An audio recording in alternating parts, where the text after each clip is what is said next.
Vimana. Misterios en los cielos de la India antigua.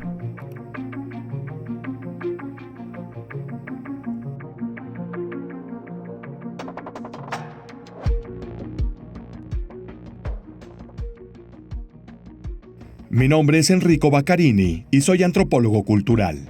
Y durante muchos años, yo diría que casi 20 años, he estado estudiando el Oriente, especialmente la India, que por una razón u otra, siempre me ha fascinado, sobre todo porque es una tierra que conocemos por su espiritualidad, por muchas tradiciones que han llegado a Occidente, que a menudo han sido modificadas o manipuladas respecto a sus orígenes.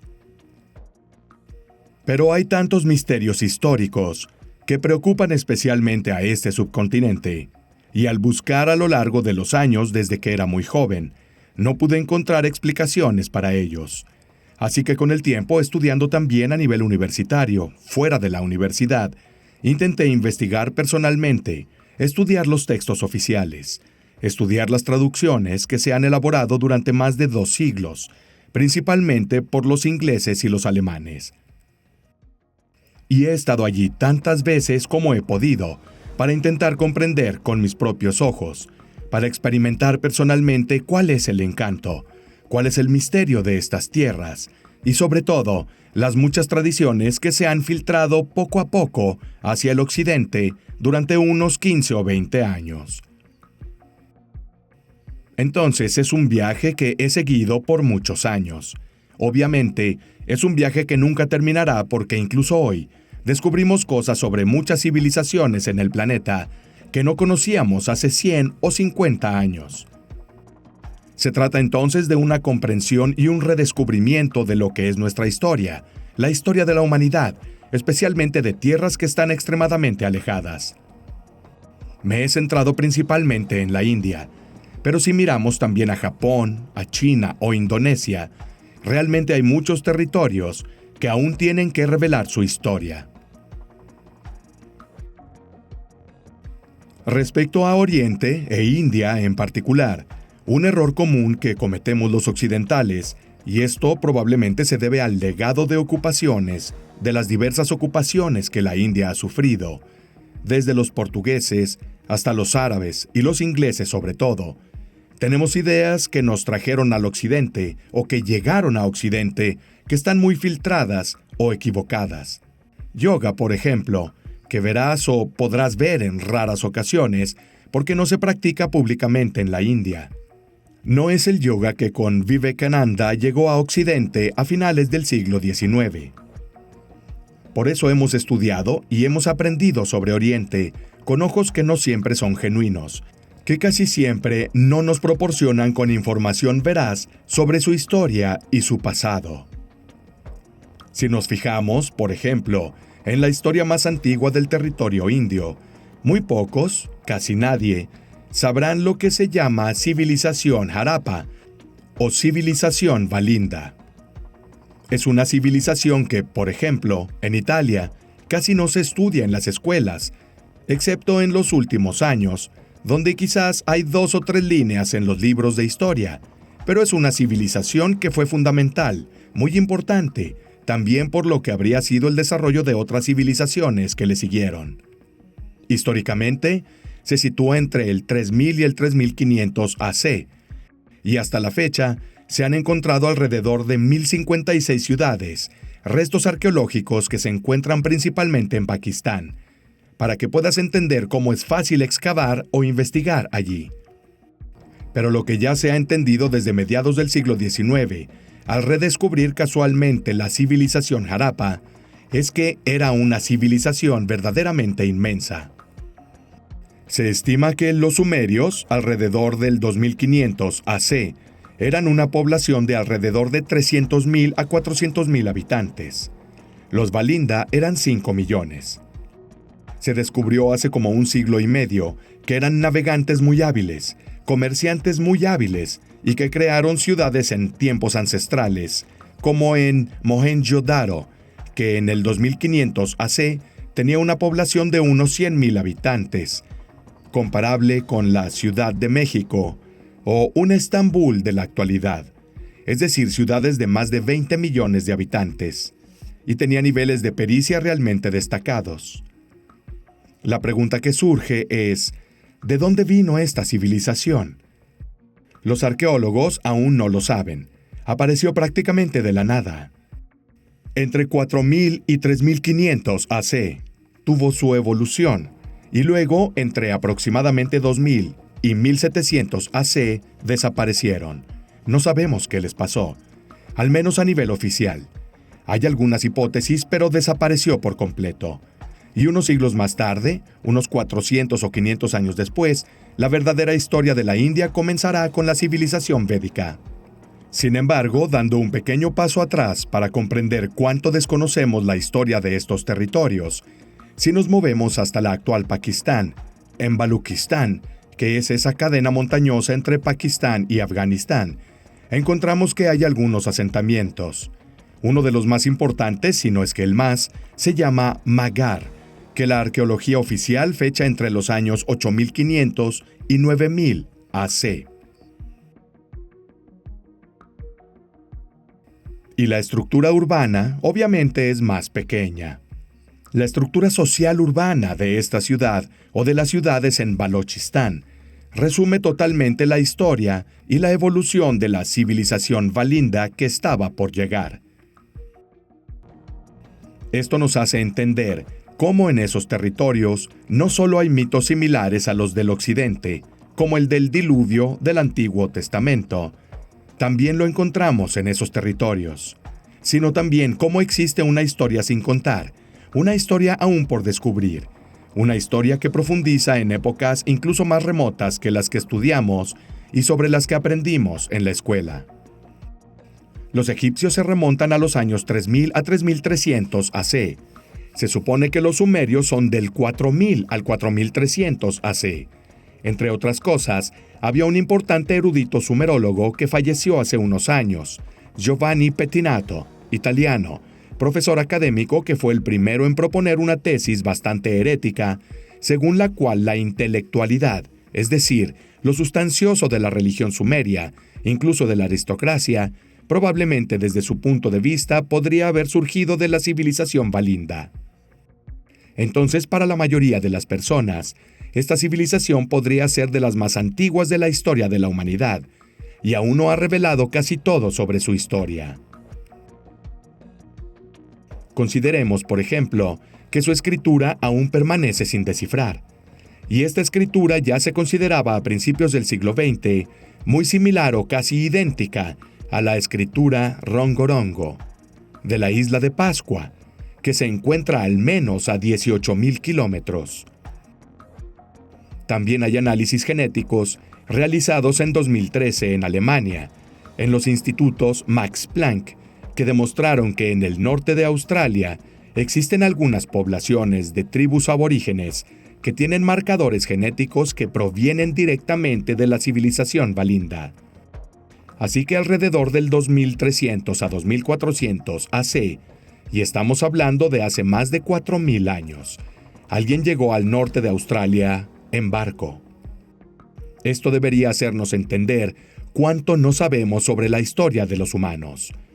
Conocemos un pequeño fragmento de la historia que nos ocupa, y si se me permite, casi siempre se filtra a través de los ojos de Occidente. Pero aún queda mucho por descubrir. Lo increíble es que estas civilizaciones antiguas necesitan explicarnos también cómo nacieron de la nada, ya con progreso, ya con avances, y la civilización valinda es una de ellas. Con una organización, con un sistema social y también con leyes y regulaciones de las que sabemos muy poco, pero que ya estaba avanzado y evolucionado cuando aparecieron los primeros vestigios de la civilización Harappa en la India. Y aquí se pueden insertar toda una serie de tradiciones, no solo de carácter religioso y mitológico, que conciernen al pueblo indio posterior, que es evidentemente una continuación de la civilización valinda. Y nos hablan de estos seres, los llaman divinidades, que vienen, ellos mismos lo dicen, claro, sin ningún problema, incluso de otros planetas, que se manifestaron en esas zonas del norte de la India.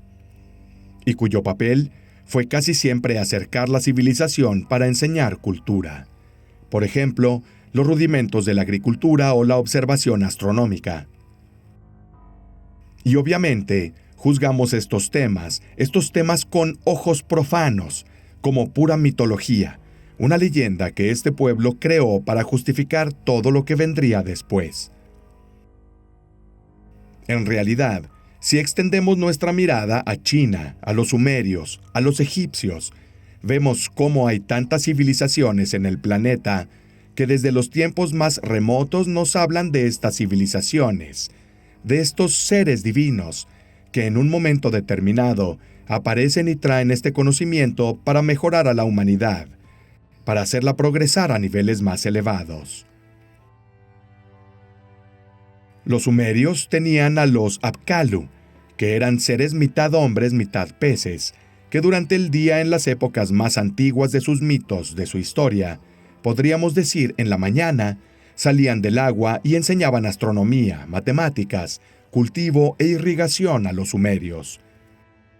Y luego, por la noche, los mitos de las tablillas cuneiformes nos dicen que regresan al agua y durante un periodo muy largo ayudaron a los humanos en el gobierno de las cosas terrenales. Encontramos lo mismo en China, donde tenemos a Fuxi y Nuwa, dos figuras que también están vinculadas a la inundación china. Los encontramos en Sudamérica, Quetzalcóatl, y también lo encontramos en la India, con toda una serie de deidades y personajes que también tenían este propósito.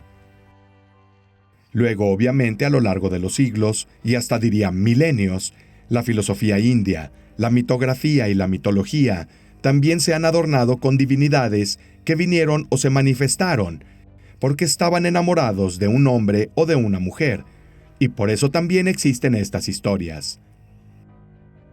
Pero si leemos el Rig Veda u otros textos de la antigüedad india, como los Upanishads y muchos otros, vemos cómo hay un componente de estos textos que ciertamente pertenece a un pueblo y cuenta la historia de un pueblo, pero también hay toda una serie de datos, detalles e información que escapa a nuestra comprensión.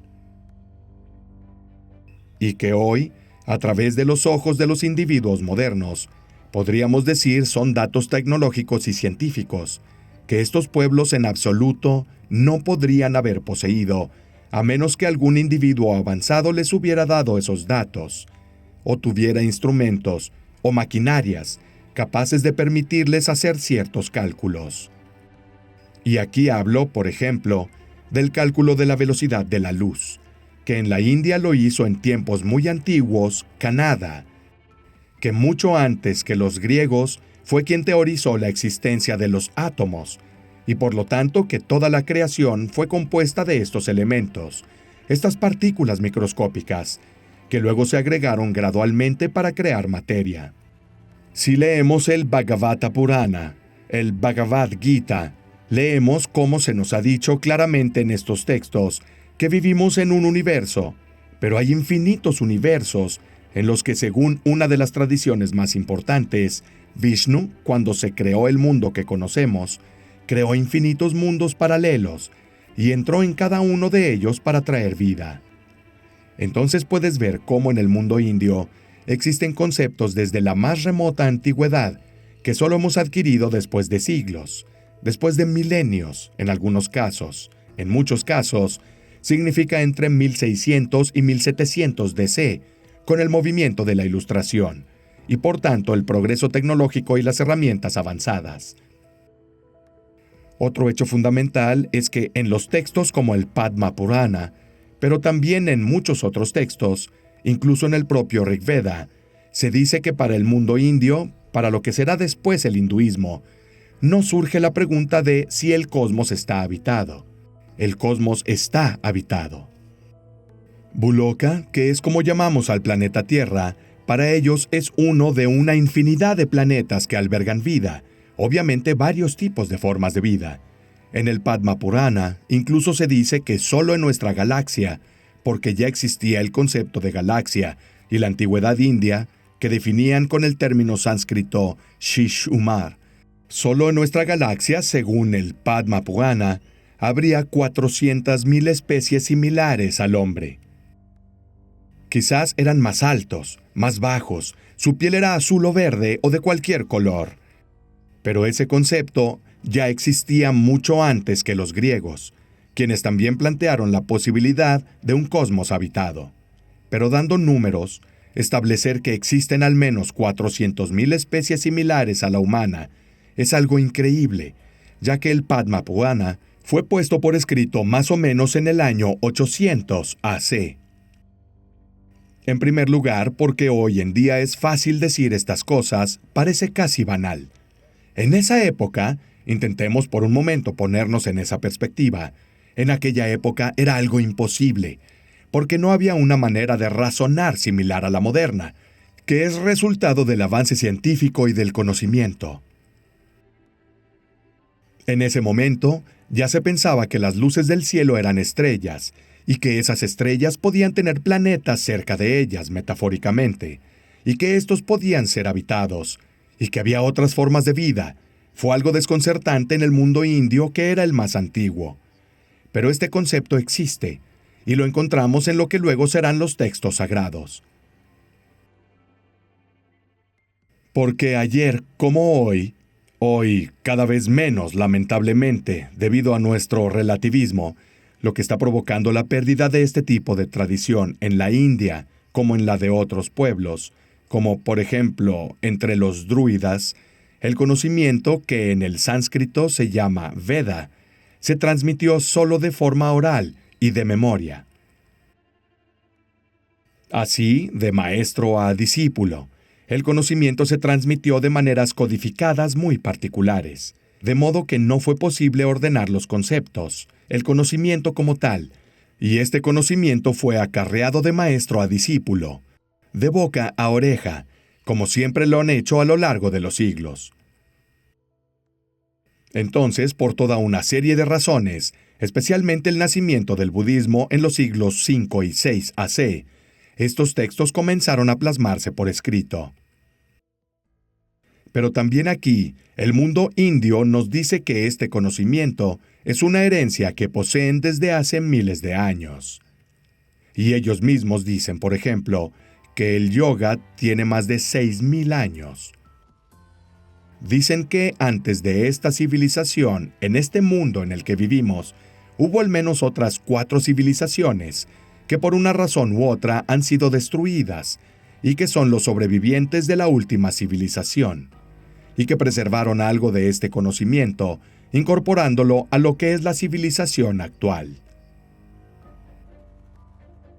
Y esto no es tan extraño, porque si tomas el Manusmriti, las leyes de Manu, que es uno de los textos donde se habla del diluvio indio, establece claramente cómo Manu, su Noé, tras una serie de acontecimientos construye un barco y salva determinadas figuras, que son los 7 hombres sabios, los Saptarishi, aquellos que deben preservar el conocimiento, y el hombre que también guarda las semillas, plantas, otros hombres y mujeres, y estas figuras se convertirán en las que tendrán que recrear la civilización cuando las aguas bajen. Y aquí también lo curioso es que el mundo indio, estos acontecimientos se sitúan precisamente en un determinado periodo histórico, que es aproximadamente nuestro 10.000 AC, que es un periodo histórico interesante, porque es en este periodo que, por ejemplo, Göbekli Tepe, en Turquía, se cubrió. Göbekli Tepe es el templo más antiguo de la humanidad, y la paleoclimatología, que es la ciencia oficial, nos dice que en este periodo histórico termina la última glaciación. Y sucede que la enorme masa de hielo, que estaba presente en buena parte del planeta, en el norte del planeta, y que en algunos casos era de 2 y hasta 3 kilómetros de espesor, se derritió. Y esta enorme cantidad de agua se vierte en los mares, elevando evidentemente el nivel del mar. Lo que provocó, por ejemplo, en la India, un aumento del nivel del mar de entre 120 y 140 metros. En otras zonas del planeta menos, entre 70, 90 o 100 metros. Pero por un lado, esto nos explica cuál podría ser la génesis de los distintos mitos sobre inundaciones que encontramos en todo el planeta, y hasta la fecha han sido más de 650. Por otro lado, sin embargo, puede justificar muchas tradiciones sobre una inundación, y también justificar la posibilidad de que una civilización previa a la nuestra, con conocimientos tecnológicos y una sabiduría que podría considerarse más avanzada de lo que hemos creído hasta ahora. Todo esto, sin embargo, no excluye a aquellos que sean otros textos que hablen de seres, de divinidades. Algunos de estos son Narada Muni, los Kumaras, que según las tradiciones indias, fueron seres que llegaron a nuestro planeta, Buloka, para traer enseñanzas que podrían ser más técnicas. Entonces, civilización en el sentido práctico, irrigación, construcción, en otros casos, enseñanzas más espirituales. Por tanto, conceptos encaminados a elevar a las personas que los recibieron, y el mundo indio está lleno de estas figuras.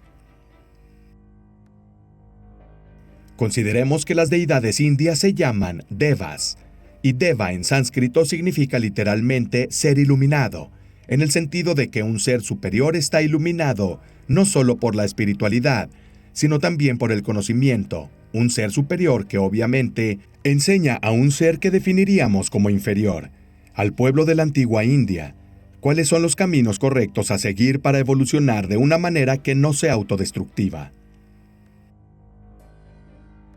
Luego, las epopeyas indias también nos cuentan y nos enseñan cómo habían buenos devas y malos devas, y cómo luchaban entre ellos, cómo estos devas, estas divinidades, como muchos otros pueblos, debían usar medios de transporte para viajar o para hacer la guerra, y estos medios de transporte o vehículos se llaman vimana.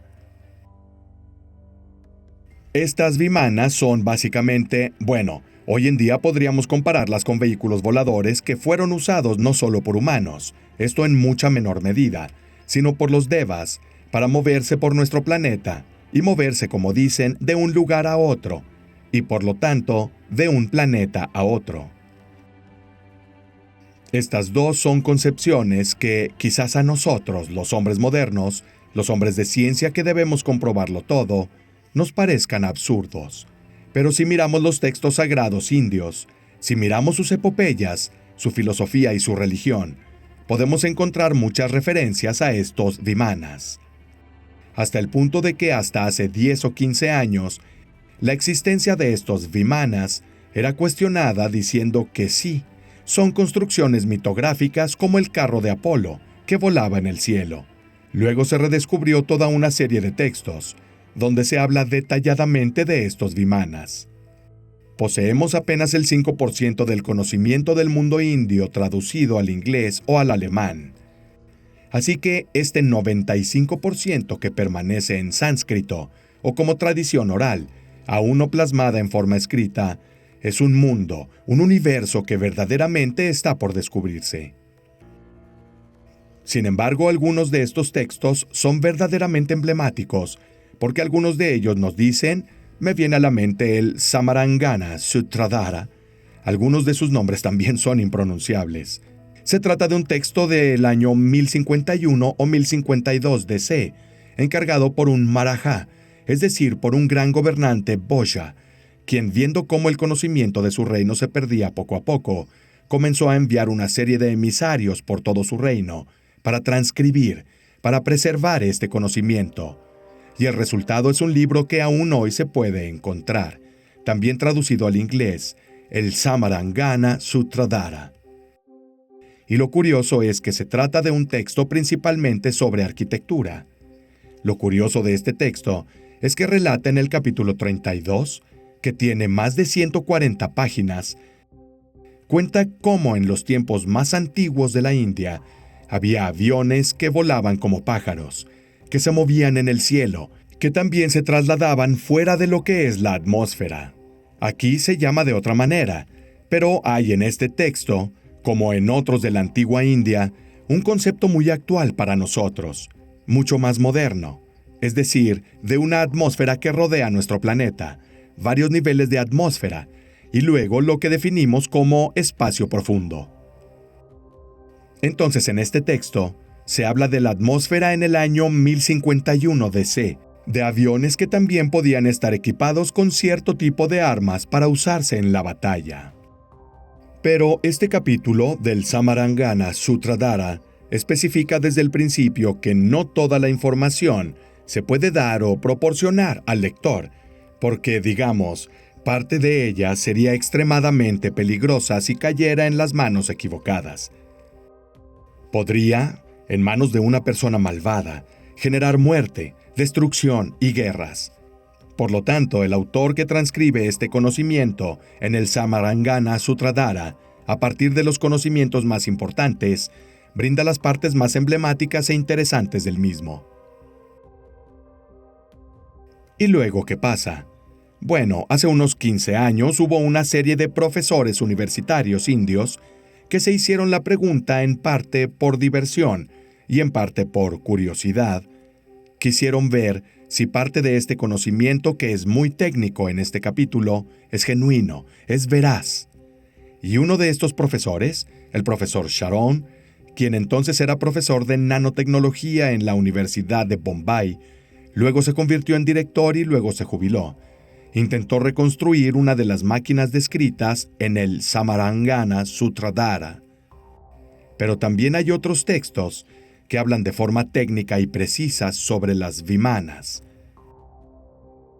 Y así, usando herramientas de vanguardia para ese periodo, hace 15 años, siguió con precisión la descripción del libro, y con lo que se encontró una vez recreado el Chumbak Mani, que era, digamos, la máquina que había elegido para ver si era real o no, fue algo bastante desconcertante. Porque también se dio cuenta, a partir de las descripciones en el texto, que lo que había creado era un panel solar, una célula fotovoltaica líquida. Por tanto, era un líquido que, si se sometía a un movimiento agitado y a la luz solar, generaba corriente eléctrica. Y esto en sí mismo, en un texto del año 1051 DC, es algo futurista. Basta pensar que los paneles solares líquidos hoy en día no existen, y los primeros fueron probados y construidos en Japón entre 1971 y 1972. Tenemos entonces un texto de casi 1000 años de edad, que técnicamente muestra un procedimiento para construir algo que quizás hoy apenas podríamos recrear. Esto para mí, obviamente, en mi opinión, es una prueba sólida de que esta cultura, este pueblo, esta realidad que quizás conocemos más a nivel espiritual, tuvo y posee toda una serie de conocimientos verdaderamente vanguardistas. Otros ejemplos de materiales basados o recreados a partir de estos textos son, por ejemplo, los que hoy definiríamos como materiales furtivos, por tanto capaces de ser invisibles a los radares, materiales muy ligeros y muy resistentes. Hay muchos textos. Uno de los más famosos es el que se conoce con el nombre de Vimanika Shastra. El Vimanika Shastra ha sido cuestionado más o menos desde que fue escrito, pero especialmente en los últimos 20 años, porque siempre se ha dicho que Subbaraya Sastri, el brahman, el pandit que lo popularizó, era un estafador o un personaje que quería ganar dinero. De hecho, murió muy pobre.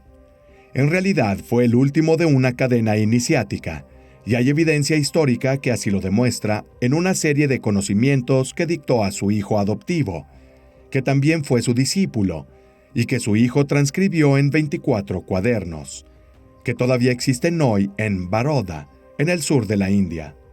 El Vimanika Shastra no es un texto canalizado como siempre se ha oído y escrito, sino que es un texto que forma parte de una cadena iniciática de conocimientos transmitidos de boca a oído. Y también el Vimanika Shastra es un texto del que se han extraído tecnologías y todo lo que se ha recreado en los últimos 10 años. Entre otras cosas, hay publicaciones científicas, en algunas de las cuales también participé, y también patentes registradas en India, Alemania, Inglaterra y Estados Unidos, que se basan precisamente en estos textos. Obviamente de esto no se habla. Es un conocimiento que permanece en un rincón. Hay muchas preguntas sobre las vimanas. ¿Qué eran? ¿Cómo funcionaban?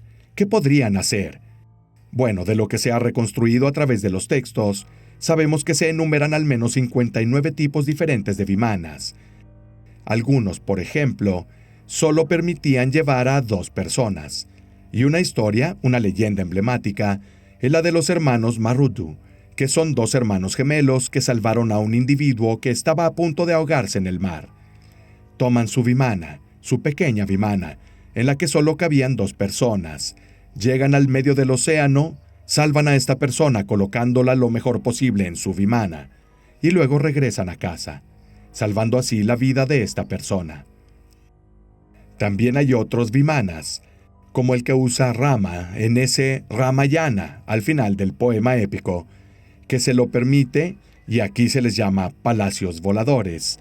Le permiten a Rama llevar a todo su ejército, por lo que se estima que son al menos unos cientos de individuos, y puede ser que más. La descripción dada, como se puede ver, es la de una variedad muy amplia. Al menos 59 tipos diferentes de vimana, que según la tradición india, existió en tiempos muy antiguos. En tiempos muy antiguos nos referimos a antes de la historia tal como la conocemos hoy, porque los propios indios nos cuentan que estos aviones dejaron de volar más o menos entre el 3000 y el 4000 AC.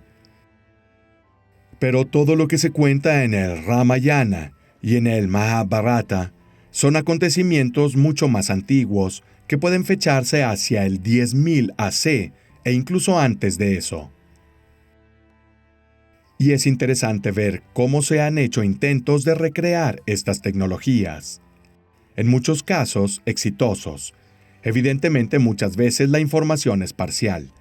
Muchas veces no tenemos el conocimiento para siquiera entender lo que dicen los textos, porque quizás llaman a ciertos elementos de una manera diferente a como los llamamos hoy. Pero en muchos casos hemos conseguido recrear algo interesante. La pregunta que casi siempre se hace es, ¿seríamos capaces de reconstruir una vimana? No. ¿Hay alguna pieza de vimana o algo así que se haya conservado? No. ¿Eso se sabe oficialmente? No. Pero personalmente creo que sí tenemos textos disponibles que sean solo del año 1000 AC, es decir, ni siquiera de hace 1000 años, algunos son mucho mayores.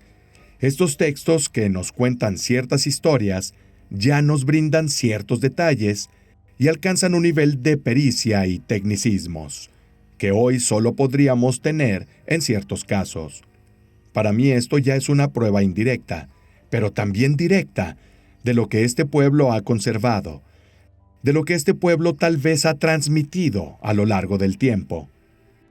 Y obviamente, junto a este conocimiento, a todo esto van vinculados esos devas, esas figuras que también llegaron a nuestro planeta y que en muchos casos lucharon entre ellos.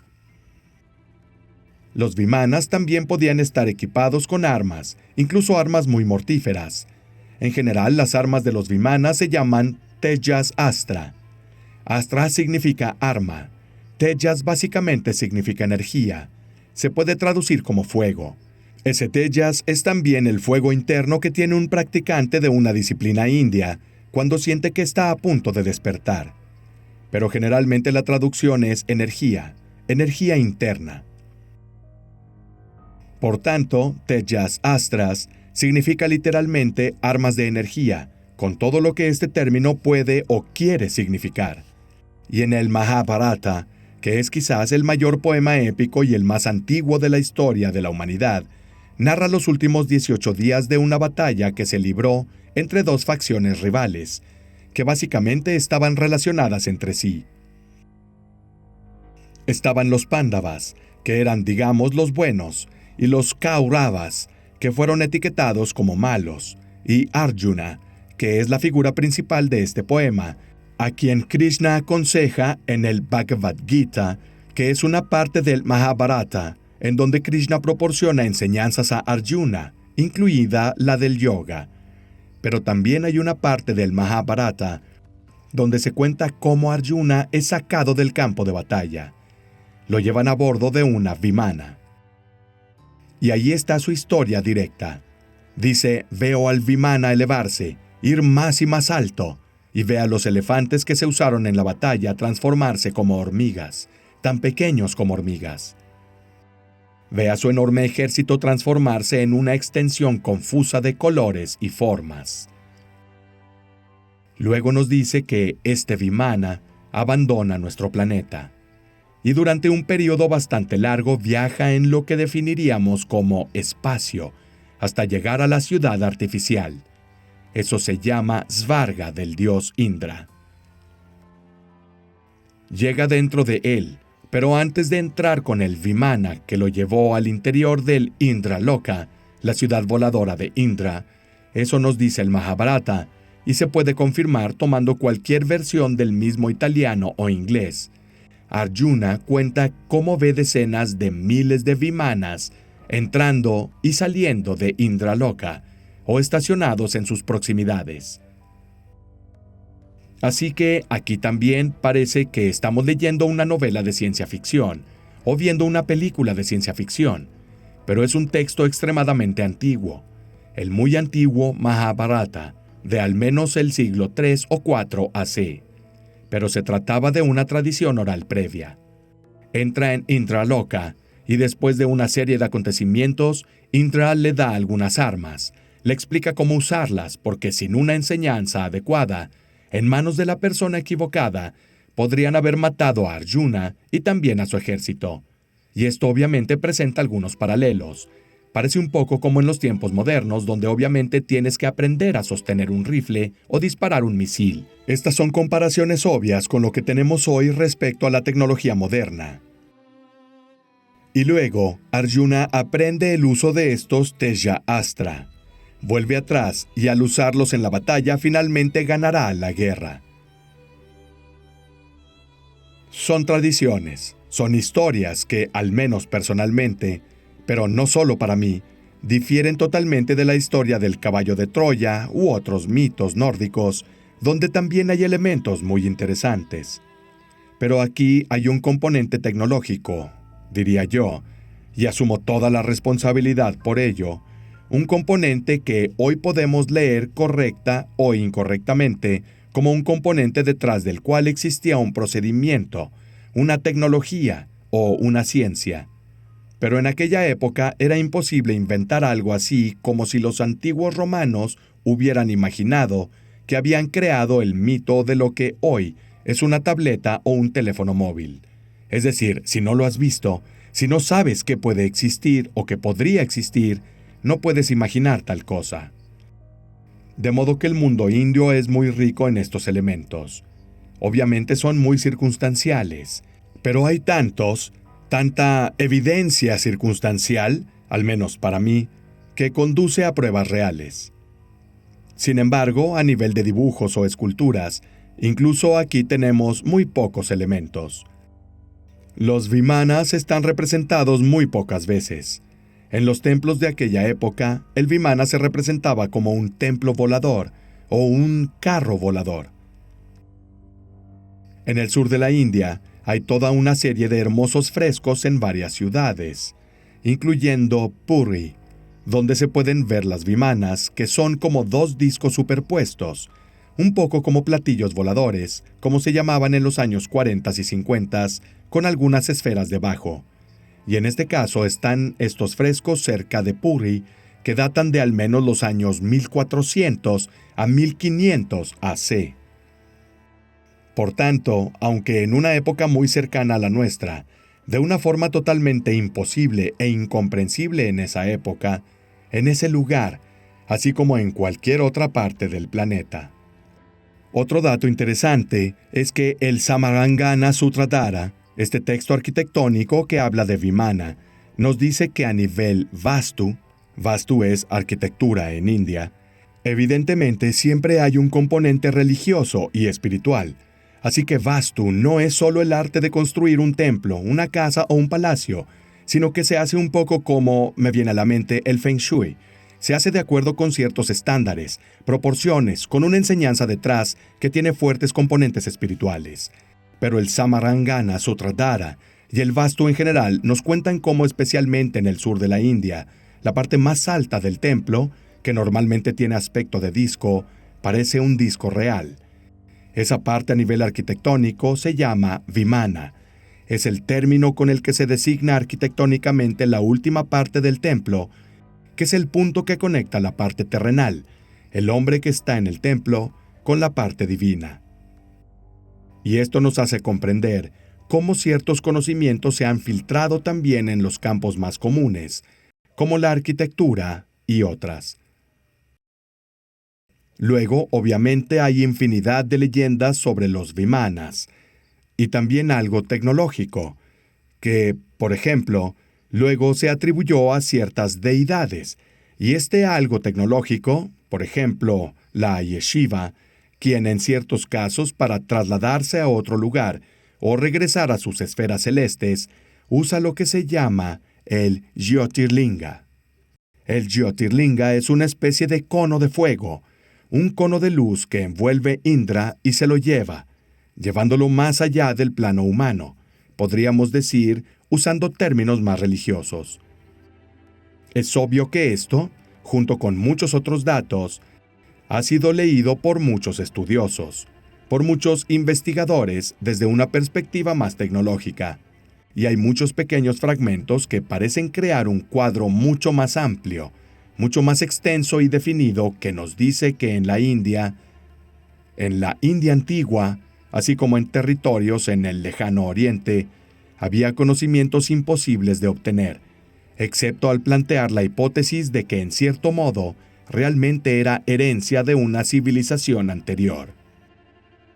Pero en ciertos casos, ellos mismos nos dicen que fue un patrimonio de conocimiento y sabiduría cultural, que había sido donado por estas deidades a los diversos sadhu, a los distintos hombres sabios, quienes en la antigüedad habían tenido la suerte de conocerlos.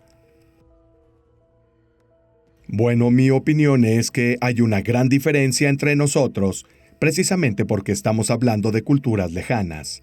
Esto no significa diferente. Son dos maneras de afrontar y abordar la vida, filosofía, espiritualidad y la religión de una manera totalmente diferente. Un ejemplo podrían ser los parias, quienes son los que están en el nivel más bajo, los intocables. Es obvio que en la India tienen la voluntad de mejorar sus condiciones de vida, pero nunca harán el esfuerzo que haría un occidental, porque según su religión, dicen, si nací en el estrato más bajo, significa que merecía mi deuda kármica, hice gestos, acciones y cosas negativas, así que hoy merezco estar en esta condición. Y sí, puedo mejorar, pero es inútil que me esfuerce demasiado. Un concepto que nosotros en el occidente no concebimos como tal. Hoy, si estoy en una condición de desventaja, haré todo lo que pueda, honestamente, incluso deshonestamente, para sobrevivir lo mejor posible, y puedo mejorarme. Hay dos formas esta es mi opinión, dos maneras de afrontar la vida, la filosofía y la religión de una manera diferente. Es difícil generalizar en el sentido de que en Egipto, por ejemplo, había una casta sacerdotal que tenía poder y lo sostenía. Lo mantuvo durante miles de años, al menos 2000. Y luego pensamos en Akenatón, que quiso crear un culto monoteísta en el que, en lugar de muchas divinidades, solo había una, un culto, y sus imágenes fueron destruidas. Su figura quedó desterrada de la historia. La fe judía no es mi campo, pero el pueblo judío en los textos judíos hablamos de Elohim, y hay quienes lo interpretan en singular, quienes lo interpretan en plural. La disputa la dejo a los que traducen, a los que son de ese ámbito. Pero en el Antiguo Testamento también se habla de otras deidades, y esto es un hecho. En el mundo indio es algo muy diferente. Por ejemplo, en el mundo indio no encontramos ningún mito de la creación. Sumerios, egipcios, judíos y los cristianos tienen un dios que da forma al barro y demás. Por ejemplo, en el mundo indio, el hombre siempre ha existido, alternando de civilización en civilización, y nunca ha sido creado, salvo en tiempos muy remotos, simplemente por el pensamiento del Ser Supremo que, al pensar en el hombre, creó al hombre. Luego, hay muchos otros mitos. Y de hecho, aquí también, un error común que se comete sobre el hinduismo es definirlo como politeísmo. Es que se adora a muchas deidades. En realidad, el hinduismo es una forma enoteísta. Shiva, Ganesh, Kali, todas las deidades, y hay quien ha empezado a contarlas. Habría 33 millones de deidades indias. En realidad, todos son la manifestación del mismo Ser Supremo, quien se muestra de 33 millones de maneras diferentes. Entonces, esto es el hinduismo. Está dividido en 6 darshanas, en 6 escuelas de pensamiento. Hay una escuela atea, la hiperreligiosa. Podríamos definirla como una escuela hiperintolerante. Hay 6 visiones principales del mundo indio. Entonces tenemos un mundo que es totalmente diferente del que generalmente conocemos o podemos aprender sobre el hinduismo. A menos que tomemos un texto académico muy serio, eso nos hace comprender minuciosamente estas diferencias. Es difícil comparar Oriente y Occidente como hizo Gannon, porque son 2 mundos distantes. Un poco como el color del luto en Japón. Para ellos es el blanco, para nosotros es negro. A veces hay grandes vínculos, grandes puntos de contacto. Otras veces no. Pero esta es también la belleza de las diferencias sobre el planeta en el que vivimos. Otro texto sumamente interesante es el Surya Siddhanta. El Surya Siddhanta es considerado el texto astronómico más antiguo de la historia de la humanidad. Habría sido donado, la información contenida dictada por la Riya de Dios, y por lo tanto por el Dios Sol, a los antiguos sabios de la India.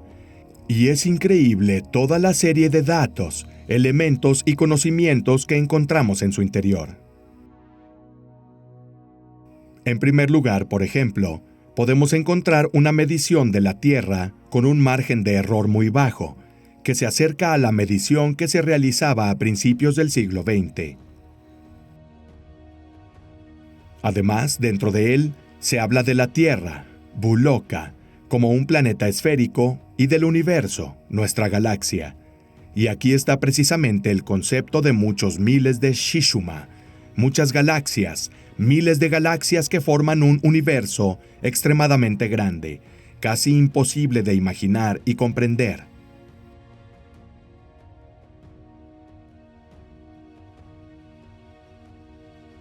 Pero quizás uno de los detalles más fascinantes que se ha analizado y estudiado durante los últimos, yo diría 30 o 40 años, pero del que todavía se sabe poco, es lo que dice el Surya Siddhanta sobre las rutas que tomaban las deidades en nuestra parte de la galaxia para llegar a nuestro planeta. El primer estudioso que analizó estos datos se llamó David William Davenport. Davenport nació en India. Era hijo del Lord Davenport, una familia de terratenientes del té. Sabía 14 idiomas, leyó sánscrito, tradujo urdu e hindi, sabía muchos idiomas. Entre otras cosas, vivió muchos años y murió en Roma, Italia. En los últimos años de su vida, falleció en 1984, había comenzado a estudiar el Surya Siddhanta con gran profundidad.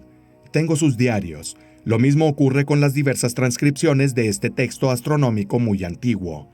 Y se había dado cuenta de que más allá de las antologías estilísticas, incluidas las poéticas y religiosas, decía claramente que una divinidad y no otra, para llegar a nuestro planeta, necesitaba ante todo un vimana y por tanto un medio de transporte. Y esto nos hace comprender cuán concretas podían ser estas cifras, y luego que este vehículo debía realizar largos recorridos. Tuvo que recorrer largas rutas a través de la galaxia para luego llegar a nuestro planeta. Y el Surya Siddhanta, por ejemplo, enumera toda una serie de sistemas estelares, usando por tanto un concepto muy moderno, donde existían planetas habitables junto a los distintos soles. Y una gran concentración de estos eran buena parte de las diversas deidades que sabemos que en la India habrían venido. Por ejemplo, se pueden encontrar en la zona llamada Mrigashirsha, que es la cabeza del antílope. Es un término sánscrito que significa cabeza de antílope. Evidentemente se trata de un asterismo, un grupo de estrellas con posibles sistemas planetarios que se encuentra cerca de la constelación de Orión. Y la constelación de Orión, hemos aprendido, fue fundamental para los egipcios, para los aborígenes australianos, para varias civilizaciones de América del Sur y para los propios sumerios. Y todas estas realidades nos cuentan cómo algunas de sus divinidades más importantes procedían de la zona de Orión. Entre otras cosas, los estudios de Surya Siddhanta en Davenport y también en los que se han realizado aún hoy, identifican un área cercana, Mrigashirsha, con un sistema solar que tiene un nombre muy particular. Se llama Ardra, y Ardra en sánscrito tiene dos significados: verde o, en sentido amplio, húmedo o mojado. En la interpretación de algunos estudiosos, y Davenport fue el primero en decirnos, quizás se sabía que en ese sistema solar podría haber un planeta que permitiera nacer y existir vida. Y lo increíble es que ahora todos sabemos que desde hace casi 10 años hemos estado mapeando y registrando cuáles son los planetas extrasolares. Por lo tanto, básicamente rocas que no son solo el Sol de un sistema, sino también planetas que pueden tener atmósfera e incluso agua líquida. Aquí, en esta zona llamada Mrigashirsha, Ardra, cerca de Orión, análisis y datos de los últimos 2 o 3 años nos dicen que es muy probable que existan sistemas solares con planetas en la posición adecuada para tener agua en estado líquido y por tanto permitir la posibilidad de albergar y sustentar vida. Y sin embargo encontramos todo esto en el texto astronómico más antiguo de la historia de la humanidad. Evidentemente son hipótesis. También son inferencias en el sentido de que son teorías que se pueden hacer, pero es información estricta. Es información clara, seca y limpia, en un texto que tiene al menos 2000 años. Entonces nos preguntamos, ¿cómo tenían toda esta información en tiempos tan antiguos? Luego está el dato curioso de que estas divinidades deberían viajar por estas rutas en una parte de nuestra galaxia y llegar hasta aquí. Se indican varios sistemas estelares donde habría planetas habitables. Pero quizás lo más interesante y curioso es que hay algunos puntos en este mapa que luego Davenport recreó en papel, en los que, según el Surya Siddhanta, se encuentran las llamadas puertas o pasajes para los vimanas. ¿Qué significa el Surya Siddhanta? Nos dice que un vimana que viajaba desde las zonas más remotas y se acercaba a Bhuloka, acercarse a la Tierra o a otras zonas que fueran de su interés, podría en ciertos casos atravesar estas puertas, estos pasajes como se llaman, y se encontraría realizando un viaje largo en poco tiempo. Y obviamente aquí hay una comparación con el mundo moderno. Y es un poco como, por ejemplo, Star Trek o muchas otras películas de ciencia ficción que nos han enseñado y nos dan detalles. El Warp Drive, la distorsión del espacio-tiempo que sabemos que es posible a nivel teórico. Es decir, hoy, en 2024, sabemos que este tipo de tecnología será posible desde un punto de vista teórico, incluso práctico en el futuro, cuando tengamos la tecnología. Pero hoy no somos capaces de crearlo. Y no es más que una extensión de la relatividad de Einstein. Por tanto, la ciencia nos lo confirma, la teoría lo confirma. Este dato, que creo que es único en la historia de la civilización y de la cultura humana, lo encontramos en el texto astronómico más antiguo de la historia, donde son precisamente estos vimana, con las distintas divinidades o devas a bordo, quienes para acelerar su viaje entraron en un punto y salían por otro, cubriendo distancias enormemente largas. Esto evidentemente nos hace comprender hasta qué punto también aquí, en este texto, hay un fragmento escondido, un grano de arena, de un vasto territorio que aún debemos comprender. Comprender, conocer y estudiar. Pero para mí también es una prueba de que no se trata de simples mitos, leyendas o creaciones de un poeta de la antigüedad, sino que detrás de muchos de estos textos, de estas tradiciones, hay un trasfondo mucho más terrenal y concreto.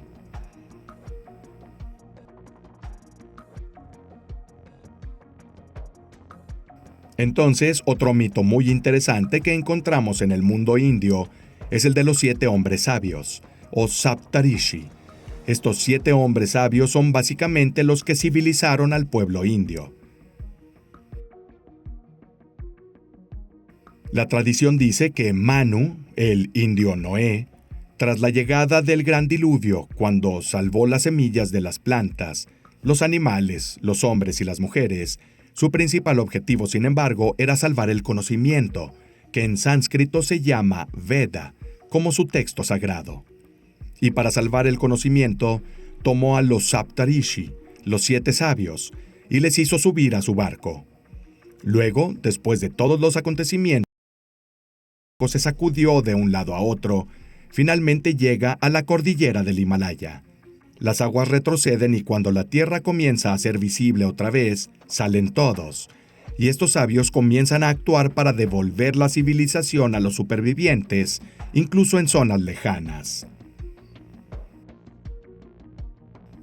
Este mito, esta tradición, esta leyenda, es muy interesante porque nos habla de un diluvio de una civilización anterior, de una nueva civilización que debe ser recreada para los Manusmriti, las leyes de Manu. Estos personajes eran personajes reales, eran de carne y hueso que mucho después serían divinizados precisamente por ese papel fundamental de devolver la civilización a los hombres. Y lo curioso, sin embargo, es que encontramos este mito en muchas otras zonas del planeta, y esto obviamente plantea preguntas. Es decir, ¿es legítimo que se desarrollen mitos similares, incluso idénticos en diferentes zonas del planeta? Pero cuando estos mitos se comparan y son totalmente idénticos, es natural que surjan preguntas, y es natural buscar respuestas. Si nos adentramos entre el pueblo sumerio, nos encontramos con el mito de los 7 Apkallu. Los 7 Apkallu son los civilizadores de la civilización sumeria. La tradición dice que llegaron a bordo de un huevo luminoso. Como se describe, descender al mar sacaría a relucir este ser, este Apkallu, que se describe en las tabletas con una forma antropomórfica, en parte hombre y en parte pez. Y este Apkallu prácticamente tenía la tarea de enseñar a los altos dignatarios y gobernantes de épocas extremadamente antiguas de Mesopotamia los rudimentos de la civilización.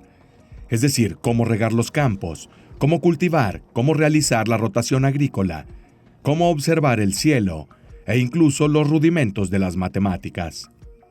De hecho, lo sabemos por descubrimientos arqueológicos de los últimos 10 años por tablillas que se encontraron, donde estaba inscrito aquello que es la base de todas las matemáticas posteriores. Y en el mundo mesopotámico, en primer lugar los sumerios y luego evidentemente también los acadianos, se dice que fueron 7 de estos sabios los que trajeron la civilización. Lo increíble es que se remonta a tiempos y épocas muy antiguas. Incluso para los sumerios, ya que llega al 400.000 AC, lo que es para nosotros una era en la que el hombre ni siquiera era un sapiens sapiens, pero estaba en vías de serlo. Si nos trasladamos a Egipto, aquí también tenemos a los 7 hombres sabios, cuya historia nos cuentan en el templo de Edfu, que son los civilizadores del mundo egipcio. Y también con Egipto vemos las fechas comparadas con nuestra forma de contar la historia, y son muy diferentes.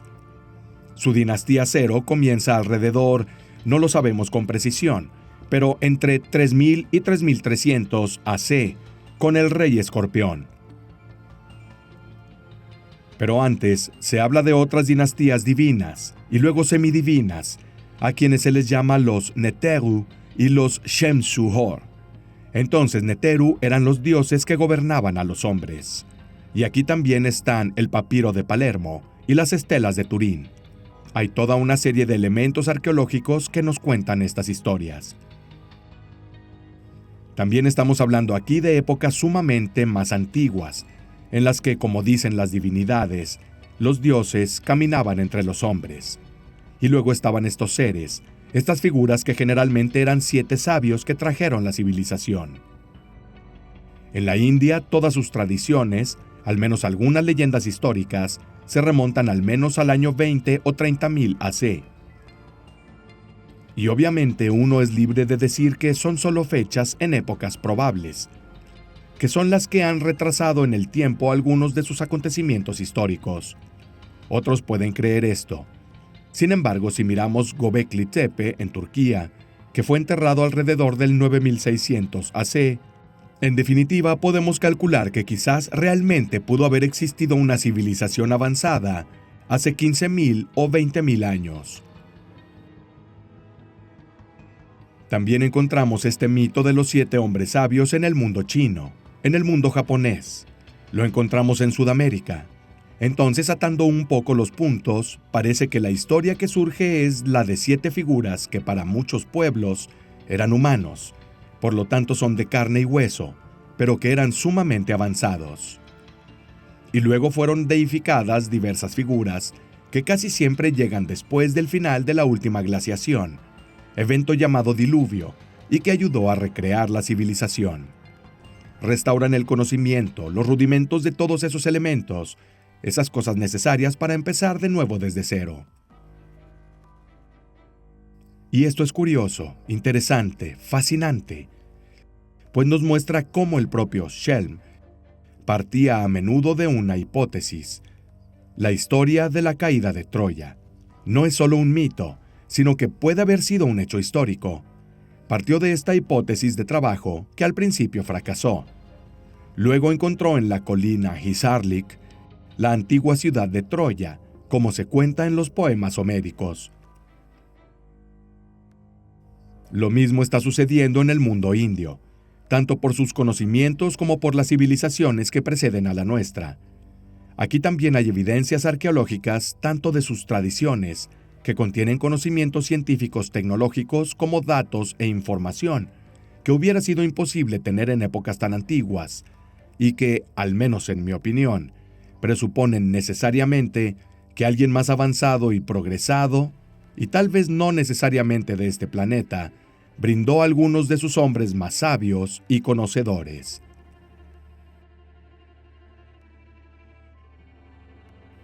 El concepto de bien y de mal es un concepto relativo. Los devas actuales en el hinduismo se dividen entre devas y asuras. Los devas son básicamente los seres buenos, y los asuras son los malos, los demonios. Algo muy fascinante es que si nos fijamos en el zoroastrismo en Afganistán e Irán, los asuras son las deidades buenas y los devas son las malas. Entonces es como decirnos que eran 2 facciones opuestas de una misma realidad. Pero la cuestión es que devas y asuras son ambos la misma cosa. Los asuras son devas, son deidades que tienen propósitos más materiales. Les gusta la comida, les gusta la riqueza, les gustan las mujeres o los hombres. Tienen intereses más terrenales. Los devas, como tales en el mundo indio, son seres más evolucionados. Han abandonado o disminuido la materialidad y se han dedicado a cosas superiores. El concepto del bien y del mal es un concepto relativista, porque en el hinduismo, como en muchas religiones, se dice claramente que es correcto y fundamental que exista el mal, porque no puedo entender ni puedo apreciar lo que significa el bien si no entiendo lo opuesto. Entonces es un poco como el yin y el yang. Solo puedo entender uno si conozco y entiendo el perfecto opuesto. Obviamente, las guerras y demás son abominaciones humanas y extremos. Sin embargo, es un concepto tan simple como fundamental. Y luego hay algo muy interesante aquí que también encontramos en muchos otros mitos. Que las deidades indias no son inmortales. Pueden morir. Krishna, al final del Mahabharata, muere porque es alcanzado por una flecha en el talón, y termina el Yuga, la era india anterior, y comienza el Kali Yuga, que es la era actual según el calendario indio. Su muerte se produjo en el año 3102 AC, es decir, hace más de 5000 años según los textos indios. Y el Kali Yuga durará 432.000 años. Así que un apocalipsis como el de 2012 en el mundo indio estaba fuera de lugar. Sin embargo, toda deidad india puede morir. Son seres que siempre se describen como de carne y hueso, y que pueden ser asesinados. Los asuras o devas pueden morir. Simplemente tienen una vida extremadamente larga que según nuestros esquemas y nuestra forma de medir el tiempo. Y esto también fue gracias al uso de ciertas sustancias, que son amrita o soma, que son las bebidas divinas que también encontramos en muchas otras culturas, que permiten prolongar la vida durante un periodo de tiempo muy largo. Y una cosa curiosa que también va ligada un poco a los mitos griegos es que, por ejemplo, según los textos indios, se podría distinguir un deva, una divinidad, uno de estos seres, cuando estaba entre los hombres, porque al caminar no tocan el suelo, sino que caminaban, según las tradiciones indias, a unos centímetros del suelo, y su cuerpo no proyectaba sombra. Y este es otro hecho que encontramos en muchas tradiciones, en muchas civilizaciones, en muchas escuelas de pensamiento religiosas que nacieron después. Pero aquí también hay datos particulares tan curiosos, incluso anómalos en su simplicidad, que nos pueden dejar pensando que tal vez haya algo cierto detrás de sus leyendas y su historia.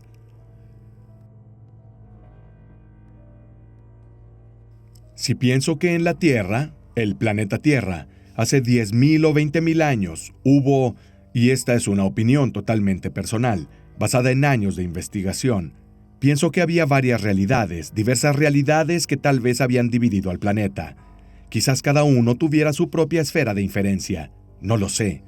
Pero los mitos son tan diferentes que nos digan que probablemente en una zona, India y Oriente por ejemplo, había un cierto tipo de temas. En otras áreas como en Sumeria, al igual que en Egipto, hubo otras figuras. En América del Sur otros más.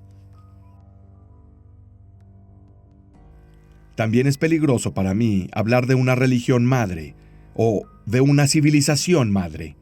Personalmente, haya habido o no, creo que ha habido otras civilizaciones antes que la nuestra. No estoy pensando en la Atlántida o Lemuria. Creo que había varias realidades que probablemente o quizás no estaban en contacto entre sí. Probablemente pelearon entre ellas, no podemos saber eso. Pero una entidad monolítica sobre todo el planeta, bueno, eso no. Mi opinión sobre hacia dónde nos puede llevar este conocimiento es a readquirir algo que no es nuestro, porque estamos hablando de Oriente. Por tanto, estamos hablando de realidades y civilizaciones muy alejadas de la nuestra. Sin embargo, creo que si llevamos a cabo la investigación de forma seria y correcta, podríamos descubrir una parte realmente importante de la historia de nuestro planeta, que tal vez podría ayudarnos a comprender parte de nuestros orígenes y también podría ser útil, hoy más que nunca, para mejorarnos como personas. Porque, como en Occidente, en Oriente el Mahabharata, el Ramayana y muchos otros poemas nos hablan de guerras, pero los poemas épicos, también como el Mahabharata, tienen el Evangelio del Oriente, el Bhagavad Gita, es decir, nos enseñan lo equivocado que es cierto tipo de actitud, cómo cierto tipo de camino de vida hace que nuestra civilización siempre tenga prisa, siempre busque dinero, porque el progreso de la tecnología está perdiendo muchas piezas. Y el Bhagavad Gita, que inicialmente no era parte del Mahabharata, sino que fue insertado más o menos en el siglo III AC, es claramente un punto de quiebre porque brinda toda una serie de enseñanzas religiosas y espirituales que son fundamentales para el Arjuna y fundamentales para cualquiera que durante los siglos y los milenios haya entendido la lección. ¿A dónde vamos? ¿A dónde nos llevará todo esto? Bueno, personalmente creo que volviendo a un Oriente auténtico, no el que hoy nos venden en Occidente, con gurús que reúnen a miles de personas en estadios deportivos, sino simplemente recuperándonos, también leyendo los textos sagrados indios. Hay que gastar unos cuantos euros para comprar sus textos más antiguos, que se pueden encontrar en muchos idiomas. Recuperar esa visión, esa concepción, ese camino de vida puede ser de ayuda. Es obvio que habrá quienes querrán abrazarlo totalmente y querrán lanzarse de cabeza a ese tipo de visión. Vivimos en un mundo occidental. Estamos rodeados de muchas cosas que no son orientales, que nos frenan, incluso hacia un enfoque de este tipo, para el cual creo que es el equilibrio adecuado entre ese conocimiento, que en muchos aspectos también es similar a filosofías cercanas a nosotros. Sin embargo, quizás para mí tienen una ventaja en ciertos aspectos, que nos llevan a indagar aún más profundamente en lo que somos o lo que nos gustaría ser. Por lo tanto, redescubrir la India y el Este en general, con una perspectiva libre de fanatismo faccioso, puede permitirnos convertirnos y ser mejores personas, mejores espíritus en el mundo de hoy. Y luego, si existe karma, obviamente para quien cree en él, reencarnar, y por tanto llevar, como nos dicen, nuestro ciclo de vida hacia el final, hacia moksha, por tanto hacia el retorno a la fuente original. Vimana, misterios en los cielos de la India antigua.